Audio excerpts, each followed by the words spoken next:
I do that, I'm always checking to make sure that it's recording. Has nothing to do with doing something funny. Anyways, good morning. Today is Thursday, January 17th, 2013. And I'd like to make a quick statement on yesterday's vlog, the 16th. As they say that once you go get past that adrenaline rush of a high tense situation when you naturally react, so on and so forth, you start to remember little bits of details and information as far as what led up to the whole situation. Well, here's what I've been able to determine. As I was coming around the bend, the curve, I noticed the car that was already stuck, and I noticed that the cops were there and a couple other trucks and people talking. They were basically in the middle of the street. When I came around the corner, I already started to slide, but I wasn't sliding in the direction that I actually finished in. I was actually sliding in the direction of them. So, in a moment of reaction, I chose not to run people over in the street, and I decided to dump my car into the snowbank. And we all know how I did that.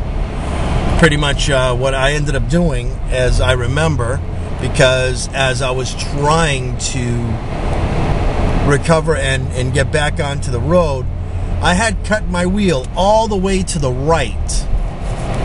So basically what I did is that I actually forced the ass of my car to swing like a pendulum, which would therefore take my car in a circular motion heading directly into the snowbank. So I started in one direction, and I actually ended up with a 210-degree circle because my car was actually perpendicular to the actual road. So I was actually sticking straight out, not in this direction or the other direction. I was actually sticking out this way. And then, of course, I rolled down my window as I was driving by, and I said, wow, I guess that's what happened to that guy. Meaning the Chevy Aveo that was stuck about 10 feet away from the road. And so that's pretty cool. I'm actually kind of happy that I was able to do that. Anyways, there was some damage to my car, but not so much as what you think. It was actually underneath. I have a 2007 Toyota Camry, and underneath the bump up and half the engine compartment underneath is a plastic skid plate, even though I don't call it a skid plate, because a skid plate is supposed to protect the car from hard or rocks or obtrusions or stuff that could possibly damage the bottom half of the engine. No, this is pretty much a plastic shield that protects the engine from rocks and various items from being kicked up from the ground heading into the engine compartment. So that was damaged, and I actually had to take it apart yesterday, and you saw that in the vlog from yesterday. Well, in the news today, once again, they're talking about gun control. Gun control this, gun control that, gun control this. But the fact is, and the fact will always remain, and nobody's talking about this, what should actually be going on is no sane, normal, rational thinking, ethical, moral person will pick up a weapon, go into a public place, and start shooting people. That's not going to happen. Nor will it ever happen. Sure, normal people tend to snap, but rather than taking a weapon and shooting people, what they do is they usually scream a lot. When normal people snap, they usually start screaming. They may throw a couple of things. They may throw dishes, they may throw pots and pans. You know, that's kind of normal. Or they may actually punch a wall, which is fine. It's not a person, it's an inanimate object. Usually if they punch a wall, then they screw up their hand. Unless it's drywall, then they need to fix it. So they punch the wall and go, oh shit, and then they have to fix it. Believe me, you know how I know? I did that once before. Because yes, normal people can get angry and normal people can snap, but they don't kill people. And most psychos, most people that will actually do this, excuse me, don't necessarily snap and then just grab stuff and then take off and go do it. No. They plan, they acquire, they do everything. I mean, like for instance, the shitbag from Aurora. That was like 3 months in planning with red flags everywhere. Nobody give a shit about the red flags. Oh no. The only time they give a shit is when he's got guns. Okay, I don't understand that. That's not logical. That's not rational. You take one tool out of a psychopath's hands and they find another. So say like if a psychopath, okay, say the gun laws that everybody's proposing happens. Nobody can get guns at all. All right. So what's the psychopath to do? Oh, maybe I will build a bomb.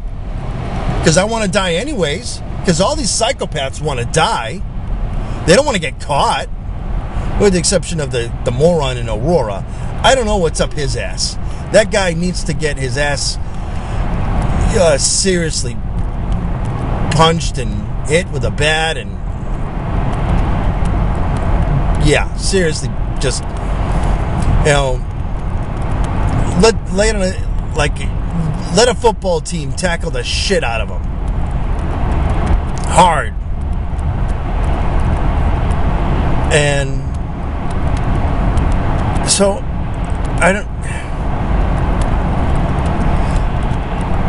by taking away guns doesn't fix the problem. What's next? I don't know where it left off because it shut off on me. But when evil comes out and it's armed, then the forces of good need to come out armed. Because evil will do the evil thing regardless of whatever freaking laws are out there. Because when has ever a criminal said, oh wow, I'm going to break a law, I'm not going to do that? I think there's a lot of hidden political agendas. I think there's a lot of stuff going on the side and hidden from us. And they're using these events as an emotional motivation to acquire. Ooh, this is going to be cool. Look at that. That is awesome. All right, moving on.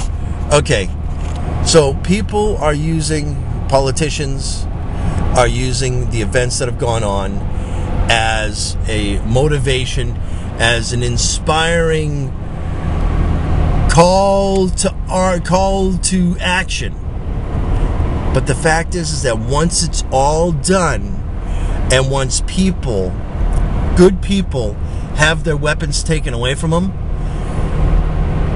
evil has nothing to stop them. And I'm sorry. With the statistics, with 6 minutes for local law enforcement to be able to react to a situation, that's 6 minutes too long.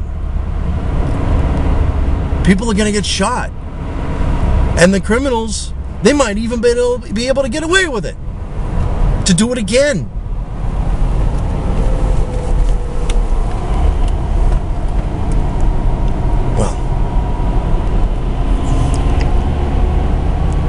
Evil needs to be met in combat.